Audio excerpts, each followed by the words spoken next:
So close it. No. Close it the way I gave you. Yeah. Lift it up. No, it will not.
Hope it's clear now. Yeah.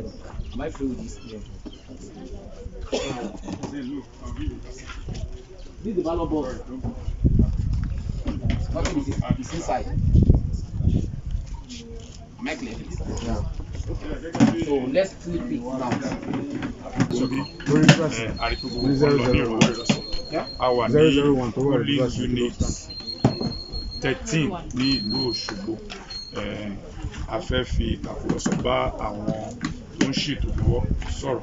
A rí pé wọ́n ti àwọn fátìjì ti wà níbi wọ́n ti fi gbogbo nǹkan tó wọ́n ti bí ó ṣe ń lọ. Àwọn tí wọ́n yọ kí wọ́n àti yẹ kí wọ́n ṣe. Ẹni tó jẹ́ aṣojú fún àwọn ẹgbẹ́ onídìbò bí wọ́n fẹ́ bá wa sọ̀rọ̀. Kí lorúkọ yín máa? Ok, kí ni iṣẹ́ tí yín bí? Pẹ̀lú mọ̀ọ́bá wọn ti wà lọ. Okay, 777. This number 777.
Wo mọ́tò tó fọmọ dúró lórí bẹ́ẹ̀ wo mímọ́ wà ní láti wá ọkọ̀ rẹ̀ jáde ọ̀nà ti jì kí n ti kọ́.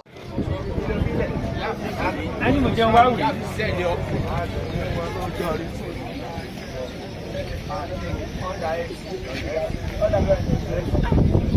aláwọ̀ bá